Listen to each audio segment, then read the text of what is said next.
Seperti diketahui banyak orang, sudah cukup banyak diskusi baru-baru ini tentang perkara apakah orang Muslim dan Kristen menyembah Allah yang sama dan ajaran Vatikan II dalam hal ini. Baru-baru ini kami mempost video yang mengutip Santo Vincentius Ferrarius dan Katekismus Abad Pertengahan. Kedua-duanya menuangkan posisi Katolik yang benar, yaitu orang Muslim tidak menyembah Allah benar, melainkan ilah palsu.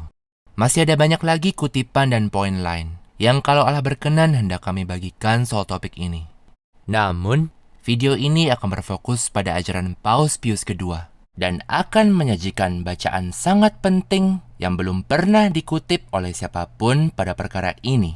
Ajaran kepausan ini seharusnya mengakhiri perdebatan, sehingga berujung positif bagi posisi Katolik tradisional, yaitu orang Muslim dan Kristen tidak menyembah Allah yang sama, dan menentang posisi sesat sekte Vatikan II, lembaga yang merupakan kontra gereja akhir zaman. Dalam delusi mereka, para pembela Vatikan II telah membuat banyak klaim gegabah dan konyol tentang topik ini. Mereka telah mempromosikan banyak argumen sesat, dan mereka juga telah membuat penghujatan. By the way, notice what he's saying. He's not just saying that the God of the Quran is the God of Christianity. He's also saying the God of Jews is the God of Christianity. Muslims and Christians worship the same God. But we're also seeing popes say that the God of the Quran is the God of Christianity and the God of the Bible. Harap diingat ya, ajaran Vatikan II tentang Islam setidak-tidaknya memiliki dua masalah besar dan sejumlah bagian yang secara langsung menentang ajaran Katolik tradisional dan ajaran para paus. Pertama-tama, Vatikan II menghargai semua orang Muslim dan agama Islam itu sendiri. Itu penghujatan yang tidak masuk akal dan tak bisa dibela, karena gereja Katolik telah resmi mengajarkan bahwa Islam adalah sekte iblis dan keji. Harap lihat kutipan-kutipan dari Paus Eugenius keempat dan Paus Calixtus ketiga tentang hal ini yang sudah kami petik bertahun-tahun lalu. Gereja Katolik tidak menghargai sekte iblis yang menghantar orang-orang menuju pengutukan.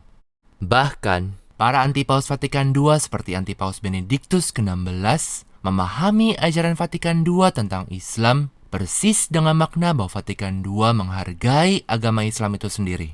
Fakta itu sudah kami dokumentasikan bertahun-tahun lalu, dan dengan sendirinya membuktikan posisi kami serta membantah Vatikan II. Itulah sebetulnya masalah dengan ajaran Vatikan II tentang Islam yang paling menjadi fokus kami selama bertahun-tahun. Namun, masalah besar lainnya yang telah menjadi bahan begitu banyak diskusi baru-baru ini dan merupakan fokus dari seri video baru ini adalah Vatikan II mengajarkan bahwa orang-orang Muslim dan Katolik bersama-sama menyembah Allah benar yang telah bersabda kepada umat manusia. Dan karena itu bahwa orang-orang Muslim dan Katolik menyembah Allah yang sama. Itu juga salah dan bertentangan dengan ajaran Katolik. Namun para pembela Vatikan II dengan gegabahnya membela posisi sesat dan menghujat ini dan membuat klaim-klaim konyol tentang posisi sesat tersebut, seperti bahwa otoritas Katolik selalu memegangnya. So the idea that Muslims and Christians worship separate gods, or worse, that Muslims, Jews, and Christians all worship separate gods, is a pretty modern error, one that seems to have had its origins in some form of Protestantism. The Fathers agree with Vatican II on this point. The medievals agree with Vatican II on this point. The scholastics agree with Vatican II on this point. The one true God thing that the church has always taught, they believe in the one true God. The church has always recognized that Muslims and Jews aren't like other non-Christians because they do worship the one God. This isn't actually a hard question. Christians and Muslims obviously worship the same God. Klaim-klaim sesat mereka soal saksi sejarah tentang perkara ini sudah kami bantah dengan video kami tentang Santo Vincentius Ferrarius dan Katekismus Abad Pertengahan.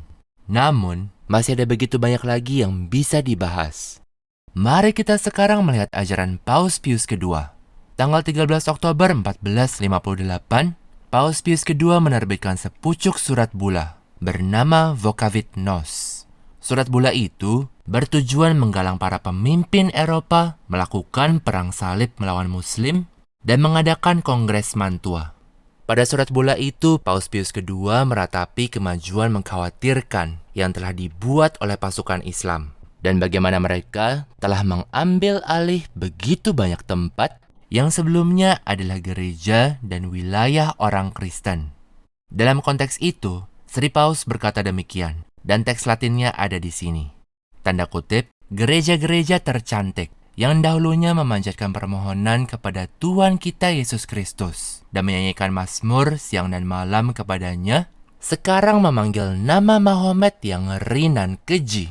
Dan karena telah meninggalkan penyembahan Allah benar, serta diresapi dengan ritual-ritual tak terkatakan, mereka merayakan upacara-upacara menjijikkan. Kutip tutup. Wah, ini dia. Ini adalah surat bula kepausan, tertuju kepada semua orang Kristen yang akan membaca dokumen Sri Paus ini. Seturut ajaran Paus Pius II, karena diubahnya gereja-gereja Kristen menjadi tempat ibadah Islam, penyembahan Allah benar telah ditinggalkan. Saya ulangi ya, penyembahan Allah benar telah ditinggalkan. Artinya, Muslim tidak menyembah Allah benar, melainkan ilah palsu. Jelas sekali ini. Kami percaya, penyelenggaraan Allah menetapkan agar Paus Pius II membuat pernyataan sebegitu spesifiknya tentang hal ini. Ayo, coba lihat lebih dekat. Klausa kuncinya dalam bahasa Latin. Tertulis relicto veri Dei culto.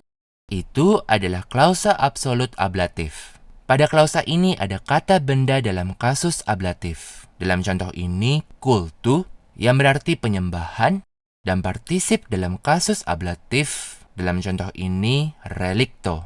Bentuk kata kerja relinquo, yang berarti saya membuang atau saya meninggalkan. Makna harfiah dari relicto cultu adalah dengan telah dibuangnya atau ditinggalkannya penyembahan. Penyembahan apa? Pertanyaan itu dijawab oleh kata dengan bentuk genitif objektif veri Dei, yang berarti milik Allah benar. Dengan demikian, tentang perubahan dari penyembahan Kristen ke penyembahan Islam, Paus Pius II secara harafiah menulis, tanda kutip, dengan telah ditinggalkannya penyembahan Allah benar. Harap dicatat ya, Paus Pius II tidak hanya berkata bahwa penyembahan yang benar telah ditinggalkan. Tidak, beliau bahkan lebih spesifik dan bahkan semakin menghancurkan sekte Vatikan II. Sri Paus berkata bahwa penyembahan Allah benar, veri Dei, telah ditinggalkan. Dan karena itu orang Muslim tidak menyembah Allah benar. Ini hanyalah contoh lain bagaimana Vatikan II anti-Katolik dan anti-kepausan. Iman Katolik benar, kepausan benar, sedangkan Vatikan II adalah kemurtadan besar. Jadi, orang-orang yang mengaku Katolik harus berhenti mencoba membela konsili sesat itu bersama penghujatan-penghujatannya. Konsili sesat yang dipermaklumkan oleh para anti-paus pemurtad. Dan mereka perlu memeluk iman Katolik sejati sebagai gantinya. Di dalam dokumen yang sama, Paus Pius II mengacu pada tanda kutip pembelaan iman Kristiani, yang di dalamnya kita semua telah dilahirkan kembali dan tanpanya kita tidak dapat diselamatkan.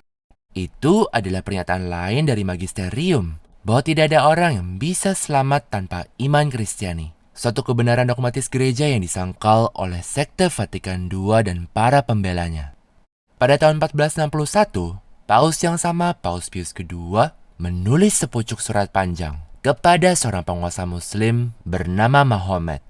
Sri Paus mengundang penguasa Muslim itu untuk berkonversi, dan kami juga berharap semua orang Muslim berkonversi.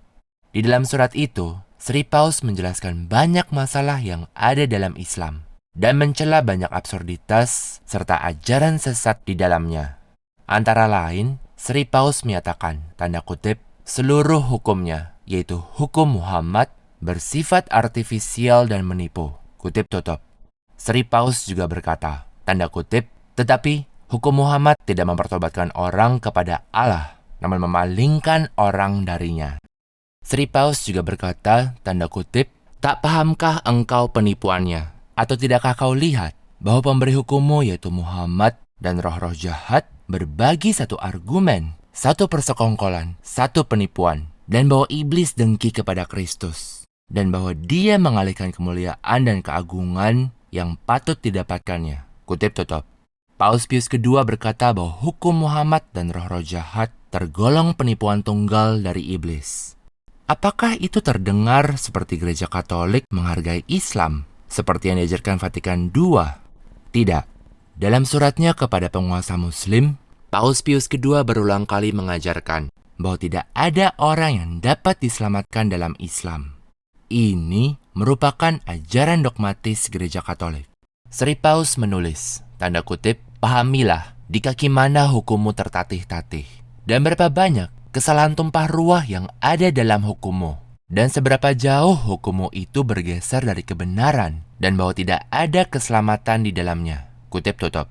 Sri Paus juga berkata, tanda kutip, "Oleh sebab itu, baik adanya engkau merangkul hukum kami, hukum benar dan bermaslahat pemberian Allah, dan meninggalkan hukummu, yang di dalamnya tidak ada kebenaran maupun keselamatan." Kutip tutup. Kebenaran dogmatis gereja ini ditolak oleh begitu banyak orang bidah Vatikan II dan oleh hampir semua orang yang disebut-sebut imam tradisionalis pada tahap kemurtadan besar ini. And if someone is saved who is in those false religions, it has nothing to do with that false religion. It has to do with the grace of God and their ignorance. Particular individuals that might identify as, a Jew, a Muslim, but have all those qualifications, it's possible that they could be mystically united to the church. What about Mohammedans and Jews? Are there any who say that Muslims and Jews can be saved by invincible ignorance? Fakta-fakta ini seharusnya membuka mata orang-orang yang telah terperdaya sekte Vatikan II. Sekte Vatikan II bukan gereja Katolik, namun merupakan kontra gereja akhir zaman yang sudah dinubuatkan, seperti yang dijelaskan dan didokumentasikan secara rinci oleh materi kami. Dengan membela sekte Vatikan II, Anda tidak membela gereja Katolik dan kepausan. Anda sebenarnya menyerang gereja Katolik dan kepausan, dan Anda meludahi ajaran para paus sejati. Yang Anda bela adalah struktur sesat apokaliptik, serta para anti-paus pemurtad, pelacur Babel. Jadilah orang Katolik tradisional sejati, seperti yang dijelaskan materi kami. Selain fakta bahwa Paus Pius kedua menghancurkan posisi keliru bahwa orang Muslim dan Kristen menyembah Allah yang sama, beliau jelas mengajarkan bahwa Islam adalah agama iblis dengan ritus-ritus dan kepercayaan satanik. Itu semakin membuktikan bahwa ajaran Vatikan II yang mengajarkan bahwa Islam hendaknya dihargai adalah ajaran anti-Katolik. Yesus adalah Allah. Kepausan dan agama Katolik pastinya benar, sedangkan Vatikan II adalah kemurtadan besar. Untuk menganut iman Kristen sejati dan diselamatkan, orang harus menganut iman Katolik tradisional, seperti yang dijelaskan oleh materi kami.